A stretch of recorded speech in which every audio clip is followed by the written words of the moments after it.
नैहारी सरी बांगारी हरी के नैहारी गंगा पार और के नैहारे आधे सरगमा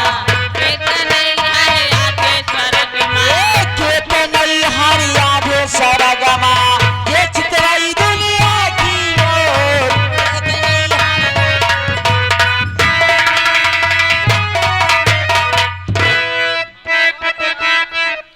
अरे गैया का नैहर सरबागर, अरे सुबह का नैहर गंगा पार, अरे चंदा का नैहर आधे सरगमा, चंदा का नैहर आधे सरगमा ये चितवाई दुनिया की ओर।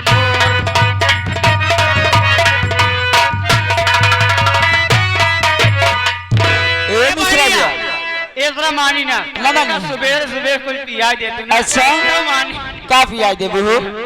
अरे कुछ पिया देना। होली आया है ना, अरे बहनी मान दी है कैसे न मनी है, लेकिन क्या करी हो गुरु जी आवा अब तो का फंसाई दे लाशा लगाए बताओ। हाँ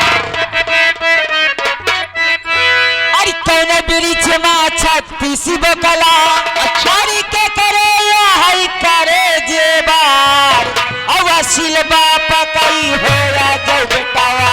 अच्छा माई, अच्छा माई, असिल बाप कई हो राजा बेटावा बढ़िया भागई दे हो जबार असिल बाप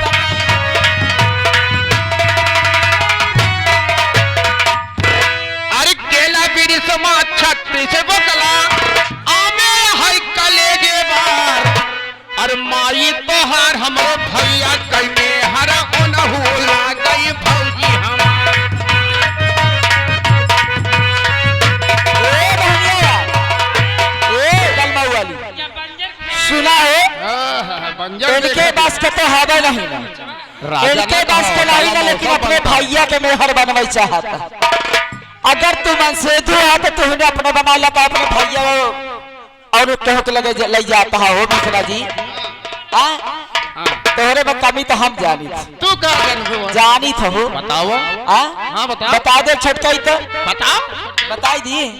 और यही गौआ माई मिली नाही अरे पना बताया कहाँ से हो और तोहरे ही जड़वा के अब मारा हवाई तोहरे ही जड़वा के अब मारा हवाई लड़का बतावा कहाँ से हो तोहरे ही जड़वा के।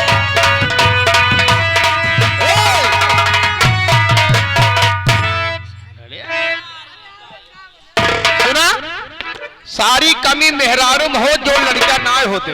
सारी कमी मन से धुअन में हो मेहरारू मरे मन से तुमरे कैसे बताओ। कैसे बताई। बंजर खेती खेती के देखा है ना, ये वाली खेती देखा। दिन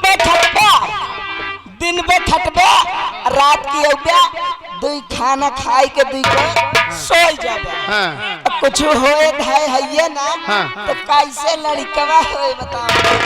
तो पप्पू भैया घर मालिक है बिना खाना नहीं ने स्टूडियो सुना पहले जानते हैं कौन जिला है? हाँ। जिला मेठिया और का ना भैया, जिला मेठी गांव मिसरौलिया। इनका सबका भोजन चाहे ना मिले लेकिन मेहरारू पहले चाहे। सुना, सारी कमी मेहरारू होते। ये तो हाथ के लागे, ये तो हाथ के हैं। ये हमारा सबसे बड़ी सहेली सहेली है ना। हाँ। इनका सहूर तो हम जानी थी। कहाँ गए ड्राइवर? ड्राइवर को तो बर्बाद कर दी सारी जान। सही है भैया, इनके दुनिया जगह जानी नहीं पाई। सुना, हाँ। अरे कच्ची सरसों गुप्ता घर ले गए। पागल बनाओ ना हम का सब। पूछ लो भैया, खड़ा है गलत कहा थोड़ी तेल होता है हो नहीं तो लसिया। अरे कच्ची सरसों गुप्ता घर ले गए। अरे तेल बतावा कहाँ से हो। अरे कच्ची जवानी मचोबन में जायो लड़का बतावा कहाँ से हो।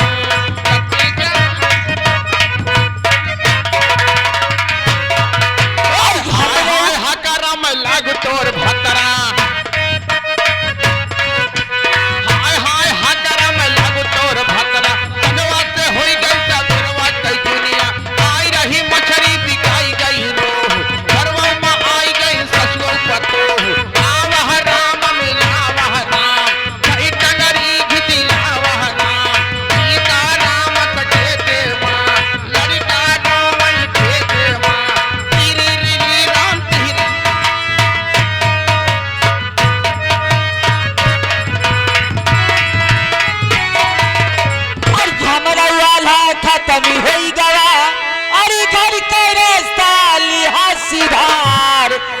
जकरे भंडारा में बाजई नकारा,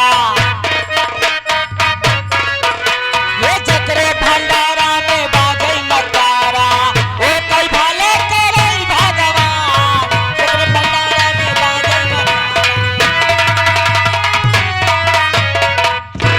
अरे घर मालिक पप्पू गुप्ता जुग जुग जी, अरे इनका बना रहा है परिवार, अरे नाते